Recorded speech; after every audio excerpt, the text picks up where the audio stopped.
Welcome to Sheila Bulbul Tunes. Please like, share and subscribe. ایک چھوٹے سے گاؤں میں گیتا نام کی ایک لڑکی رہتی تھی۔ گیتا کی زندگی مشکلات سے بھری ہوئی تھی اور اس کے والدین کا بھی انتقال ہو چکا تھا۔ وہ اپنی سوتیلی ماں اور 2 سوتیلی بہنوں کے ساتھ رہتی تھی۔ سوتیلی ماں اور بہنیں گیتا سے بہت برا سلوک کرتی تھیں۔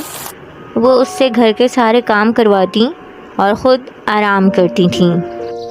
ایک دن گاؤں میں اعلان ہوا کہ شہزادہ ایک بڑی دعوت کا انعقاد کر رہا ہے جس میں ہر گھر کی لڑکی کو بلایا گیا ہے۔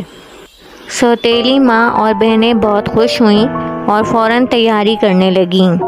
گیتا بھی دعوت میں جانا چاہتی تھی مگر اس کی سوتیلی ماں نے اسے منع کر دیا اور کہا، تم یہاں رہو اور گھر کے کام کرو۔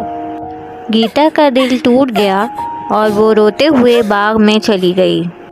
اچانک ایک تیز روشنی کے ساتھ ایک پری اس کے سامنے آ گئی۔ پری نے گیتا سے پوچھا، کیوں رو رہی ہو پیاری؟ گیتا نے اپنی ساری کہانی سنائی۔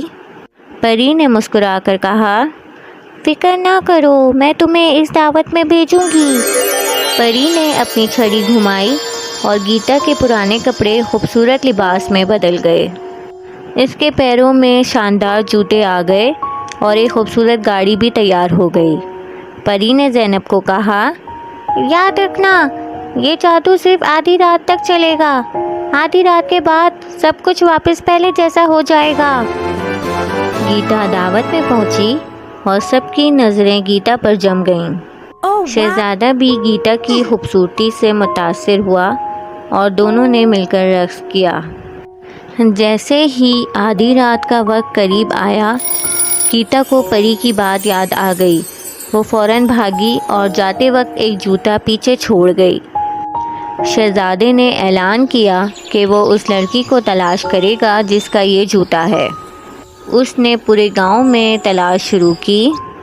آخرکار وہ گیتا کے گھر پہنچا۔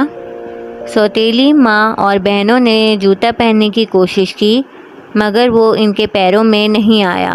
شہزادے نے گیتا کو دیکھا اور کہا، تم کوشش کرو۔ جوتا گیتا کے پیر میں بالکل فٹ آیا۔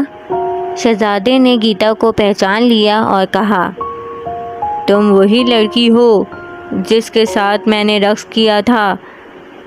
گیتا کی ساری مشکلات ختم ہو گئیں اور وہ شہزادے کے ساتھ محل میں رہنے لگی۔ دونوں نے خوشی سے زندگی گزارنا شروع کی۔ اس کہانی سے ہمیں یہ سیکھ ملتی ہے کہ مشکل حالات میں بھی امید نہیں چھوڑنی چاہیے کیونکہ قسمت کسی بھی وقت بدل سکتی ہے۔